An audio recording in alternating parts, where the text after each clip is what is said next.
ఈరోజు మనం Narayana MBA department professor doctor Ganneni Dhananjay గారితో ఉన్నాము. సో స్టాక్ మార్కెట్ గురించి, స్టాక్ మార్కెట్ మెలకువల గురించి ఆయన సలహాలు, ఆయన సూచనలు తీసుకుందాం. Sir good morning sir. Good morning sir, stock market అంటే ఏంటి సార్? మంచి ప్రశ్న సార్. ఇప్పుడు చాలా మందికి ఈ స్టాక్ మార్కెట్ మీద అవేర్నెస్ వస్తుంది. ఎందుకంటే లాట్ ఆఫ్ టర్న్ ఓవర్ జరుగుతుంది. ఇప్పుడు దాదాపు 20 లక్షల కోట్ల బిజినెస్ మనం స్టాక్ మార్కెట్లో చేస్తున్నాం. ప్రధానంగా స్టాక్ మార్కెట్ అంటే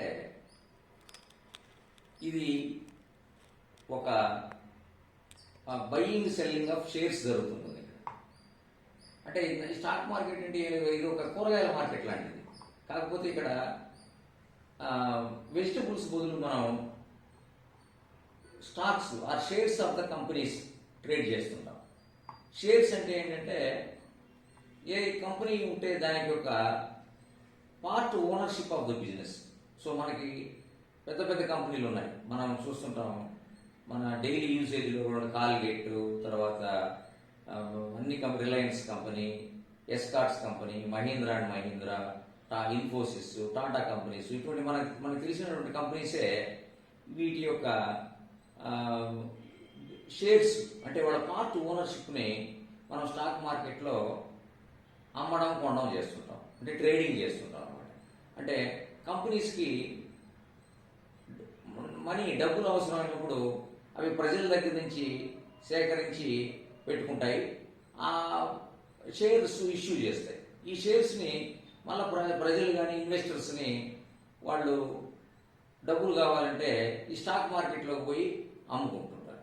సో డబ్బులు ఉండేవాళ్ళు కొనుక్కుంటుంటారు, డబ్బులు అవసరమైన వాళ్ళు అమ్ముకుంటుంటారు. సో వీటిని బయింగ్ సెల్లింగ్ జరుగుతుంటుంది, దాన్ని ట్రేడింగ్ అంటాము. ఇది ఇప్పుడు మన ఇండియన్ స్టాక్ మార్కెట్ చాలా ఆల్మోస్ట్ చాలా పెద్ద స్టాక్ మార్కెట్గా అవతరించింది. మనకి డైలీ కొన్ని లక్షల మంది, అంటే దాదాపు కోట్ల బిజినెస్, విపరీతమైన బిజినెస్ జరుగుతుంది. అవేర్నెస్ కూడా పెరుగుతుంది. కొన్ని కారణాలు వచ్చేసి ఈ లాక్డౌన్ తర్వాత దీంట్లో యూత్ కానీ, తర్వాత కొత్త ఇన్వెస్టర్స్ రావడానికి ఎంతో అవకాశం కలిగింది. సో ఇటువంటి తర్వాత కొన్ని డిస్కౌంట్ బ్రోకర్స్, అంటే తక్కువ బ్రోకరేజ్తో చేసి బ్రోకర్స్ లైక్ జీరోదా, అప్స్టాక్స్ లాంటి బ్రోకరేజెస్ కూడా రావడం వల్ల ఈ స్టాక్ మార్కెట్ మీద అవేర్నెస్ పెరిగింది. దీంతో ఎక్కువ మంది పార్టిసిపేట్ చేస్తున్నారు. సో దీని గురించి అందరూ తెలుసుకోవడం ఎంతో అవసరం. స్టాక్ మార్కెట్ అనేది ఒక integral part of the system advanced కంట్రీస్లో ఉంది.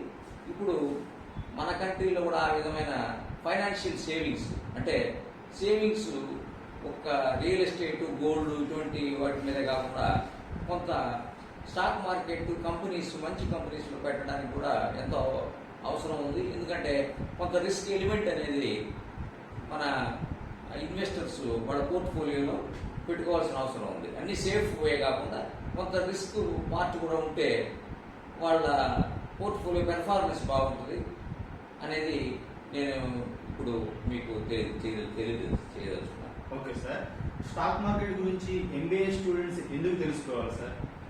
ఎక్సలెంట్ క్వశ్చన్ వేశారు professor sir. MBA students stock market గురించి ఎందుకు తెలుసుకోవాలి?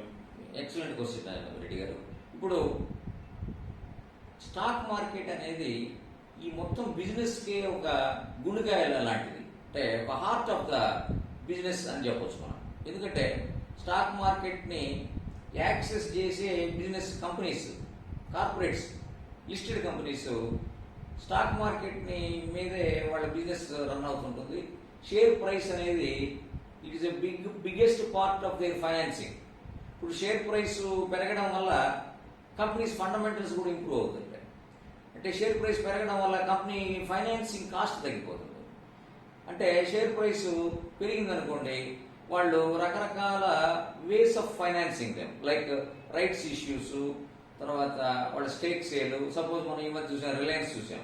సో రిలయన్స్ ఎంతో అమౌంట్ గ్యాదర్ చేశారు, లైక్ ఫేస్బుక్ నుంచి, గూగుల్ నుంచి, రకరకాల కంపెనీస్ దాంట్లో పెట్టుబడి పెట్టాయి. ఆ షేర్ ప్రైస్ మనకి దాదాపు 50-60% పెరిగింది. అంటే ఈ ఈ స్టాక్ మార్కెట్ అనేది ఒక పెద్ద financing mechanism. Stock price itself is వాళ్ళకి ఎంతో ఫండ్స్ తయారు చేస్తుంది, ప్లస్ వాళ్ళ కాస్ట్ ఆఫ్ ఫండ్స్ తగ్గిస్తుంది. So that the profit margins it's all విర్చువస్ cycle. So stock market అర్థం చేసుకోకుండా బిజినెస్ మనం అర్థం చేసుకోలేం.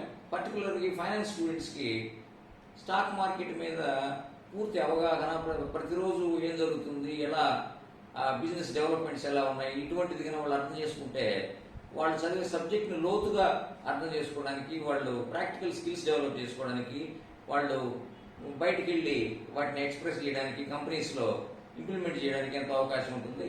So the linkage of the stock market with the business, the linkage of the stock market with the business operations of the company, and what is the daily day-to-day happenings అనేది కానీ వాళ్ళు using business news papers, using business channels తెలుసుకుంటే వాళ్ళకి ఎంతో in depth knowledge రావడానికి అవకాశం ఉంటుంది. So కాబట్టి మనం ఏం చేయొచ్చు, ప్రతి స్టూడెంట్కి కూడా ఈ understanding of financial market, understanding of business news, understanding of daily developments in the stock exchanges or the market is very important అని చెప్పవచ్చు sir. Okay sir, thank you sir. Stock మార్కెట్లో ఎక్స్పర్టైజ్ సాధించాలంటే మీరు ఇచ్చే సలహాలు సూచనలు ఏంటి సార్? వెరీ గుడ్ అండి. ఇప్పుడు ఈ స్టాక్ మార్కెట్లో ఇప్పుడుండే పరిస్థితుల్లో చాలా ఈజీగా మనం ఇన్ఫర్మేషన్ గ్యాదర్ చేసుకోవచ్చు. అఫ్ కోర్స్ మేము చదువుకునేటప్పుడు మాకు స్టాక్ మార్కెట్ మీద ఇన్ఫర్మేషన్ కావాలంటే ఓన్లీ ఒక న్యూస్ పేపర్ వచ్చేది, ఎకనామిక్ టైమ్స్ అని. ఆ ఎకనామిక్ టైమ్స్ న్యూస్ పేపర్ అది కూడా ఎక్కడో కొన్ని కాపీస్ వచ్చాయన్నమాట. ఆ కాపీస్ కోసం మేము ఎర్లీ మార్నింగ్ వెళ్ళి ఆ బిజినెస్ న్యూస్ పేపర్ కొనుక్కొని చదువుకుంటే తప్ప ఆ ఇన్ఫర్మేషన్ వచ్చేది కాదు. కానీ ఇప్పుడు పరిస్థితుల్లో మనకి ఎక్స్క్లూజివ్ స్టాక్ మార్కెట్కే బిజినెస్ న్యూస్ ఛానల్స్ ఉన్నాయి.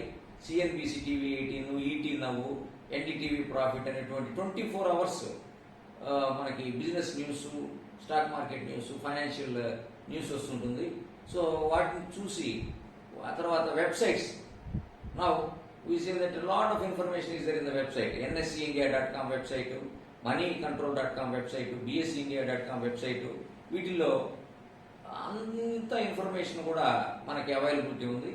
Lot of information is there. ఇప్పుడు మనకి share price information, past share price information, company information, company results, annual reports, తర్వాత ఇటువంటి huge amount of database is available in public domain. దీనికి తోడు మరి YouTube channels కూడా ఉన్నాయి, హెవీ యూట్యూబ్ వీడియోస్. అంటే we are living in era of information and they say the data is the new oil. So ఈ YouTube channels ద్వారా కూడా huge information అవైలబిలిటీలో ఉంది మనకి.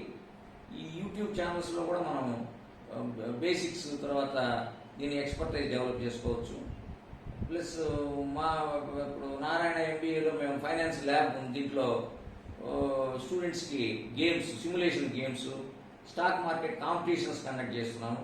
అంటే ఒక 6 months వాళ్ళకి విర్చువల్ మనీ ఇచ్చి 10 lakhs 20 lakhs ఇచ్చి వాళ్ళు ఎవరైతే హైయెస్ట్ పెర్ఫార్మెన్స్ చేస్తారో వాళ్ళకి ప్రైజులు కూడా ఇస్తున్నాం. అంటే దీని ద్వారా స్టూడెంట్స్కి stock picking skills, business understanding skills, real life, real ఎన్విరాన్మెంట్లో ఎలా ట్రేడ్ అవుతుంటాయి, రియల్ ఎన్విరాన్మెంట్లో ఎలా రియాక్ట్ అవుతుంటాయి బిజినెస్ న్యూస్కి అనేటువంటి స్కిల్స్ ద్వారా students they will become employable after their graduation, after their MBA.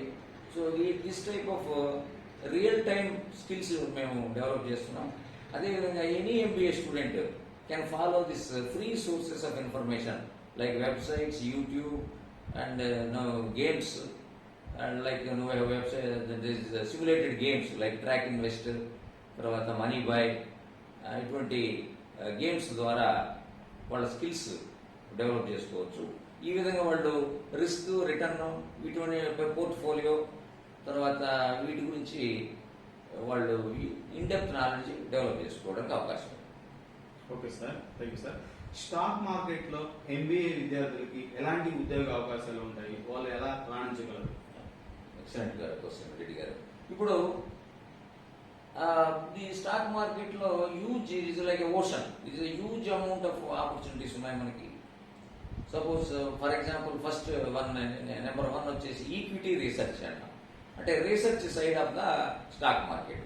ఈ research side of the stock మార్కెట్లో మనకి దాదాపు 2000 కంపెనీస్ ఎన్ఎస్సిలో ఉన్నాయి, మంచి కంపెనీస్. సో వీటన్నిటి మీద ఎనాలిసిస్ ప్రొడ్యూస్ చేస్తుంటారు. So company analysis, financial statement analysis, తర్వాత మార్కెట్ అనాలిసిస్, ఇటువంటి దీనికి రీసెర్చ్ అనలిస్టులు ఎంతోమంది అవసరం అవుతారు. సో ఈ రీసెర్చ్ అనలిస్ట్ అనేది ఒక position. Next number 1 stock broking companies. మనకి huge number of stock broking companies ఉన్నాయి. లైక్ మనకి సపోజ్ షేర్ ఖాన్, తర్వాత మోతిలాల్ ఓస్వాల్, ఐసిఐసిఐ డైరెక్ట్, ఇటువంటి కోటక్ సెక్యూరిటీస్, ఇటువంటి స్టాక్ బ్రోకింగ్ కంపెనీస్లో హ్యూజ్ నెంబర్ ఆఫ్ ఆపర్చునిటీస్ ఉన్నాయి. నెంబర్ 3 ఫారిన్ కంపెనీస్ కూడా ఇప్పుడు ఆఫ్ షోర్ ఆపరేషన్స్కి మనకి ఫైనాన్స్ గ్రాడ్యుయేట్స్ అవుతారు. అంటే మనకి ఇన్వెస్ట్మెంట్ బ్యాంక్స్ లైక్ మన స్టేట్ స్ట్రీట్ అనే కంపెనీ ఈ మధ్య మన గ్రాడ్యుయేట్స్ రిక్రూట్ చేసుకున్నారు. సో ఇటువంటి huge number of foreign companies operating in India, అంటే ఫారిన్ ఫైనాన్షియల్ ఆపరేషన్స్ని ఇండియా నుంచి వాళ్ళు అవుట్సోర్స్ చేసుకుంటున్నారు. దీనికి కూడా MBA students huge number of opportunities ఉన్నాయి. సో వీటన్నిటికీ మనకి లింకేజ్ ఏంటంటే it is an understanding of financial markets and Excel skills, MS Office skills. So this will help the students to get in to jobs. తర్వాత ఇంకొక ఇది ఎవరైనా entrepreneur కావాలనుకున్నా కూడా స్టాక్ మార్కెట్లో వాళ్ళు ఎంటర్ప్రెన్యూర్ అవ్వచ్చు. Like they can take a distribution of financial products like mutual funds or sub-broker of some companies like Kotak Securities, Motilal Oswal, Sher Khan. వీటికి వాళ్ళు ఒక sub broker or authorised partner franchisee లాగా తీసుకొని వాళ్ళ నెట్వర్క్లో వాళ్ళకి ఇన్వెస్ట్మెంట్స్ని వాళ్ళు ప్రోత్సహించవచ్చు, వాళ్ళ అకౌంట్స్ ఓపెన్ చేసుకోవచ్చు. ఎందుకంటే ఫర్ ఎవ్రీ పర్సన్ కొంత అమౌంట్ ఆఫ్ రిస్క్ క్యాపిటల్ కూడా అవసరం. సో ఇప్పుడు మీ దగ్గర 10 lakhs ఉందనుకోండి, ఒక 2-3 lakhs మీరు స్టాక్ మార్కెట్లో పెట్టగలిగితే అది చాలా బాగుంటుంది. ఎందుకంటే అంతా కూడా సేవింగ్స్ మనకి ఏంటంటే ఇంట్రెస్ట్ రేట్స్ తగ్గిపోయినాయి. ఇప్పుడు savings account is giving 3%, FD fixed deposit is giving 4%.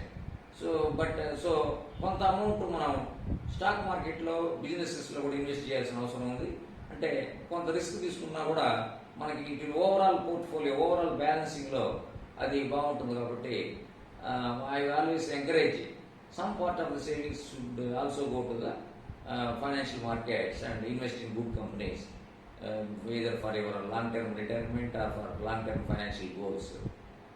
That type of planning everybody can do. So this type of financialization of savings and this is giving huge opportunities for MBA students, like in stock broking companies, banks, mutual fund companies, wealth management companies, and foreign offshore companies, investment banks, and all these things are giving huge amount of opportunities for anybody who is studying this finance subject, and also particularly financial markets. So and also the students also can వాళ్ళు కొన్ని specialised certification courses ఉన్నాయి. That is NISM series 8 equity derivatives అనే certification course చేస్తే కూడా అది compulsory చేశారు SEBI. అంటే SEBI is regulator for stock market. ఈ సెబీ అనేది ఇప్పుడు మనం ఒక ఫార్మస్యూటికల్ షాప్ ఓపెన్ చేయాలంటే బీ ఫార్మా సర్టిఫికేట్ ఎలా అవసరమో ఈ ఫైనాన్షియల్ మార్కెట్లో మనం వాళ్ళకి ఒక ఇంటర్మీడియట్గా ఉండాలంటే ఈ NISM సిరీస్ 8 అనే దాన్ని కంపల్సరీ చేశారు. సో దీనివల్ల అనేక అవకాశాలు ప్రస్తుతం ఉన్నాయి, ఇంకా హ్యూజ్గా పెరుగుతున్నాయి. ఎందుకంటే ఈ ఫైనాన్షియల్ సేవింగ్స్ అనేది Tier 2, Tier 3 కంపెనీస్ కూడా హ్యూజ్ స్ప్రెడ్ జరుగుతుంది. కాబట్టి మనకి ఎన్నో అవకాశాలు ఉన్నాయని తెలియజేస్తాం. Thank you sir. Thank you so much sir. Thank you. Thanks for interview.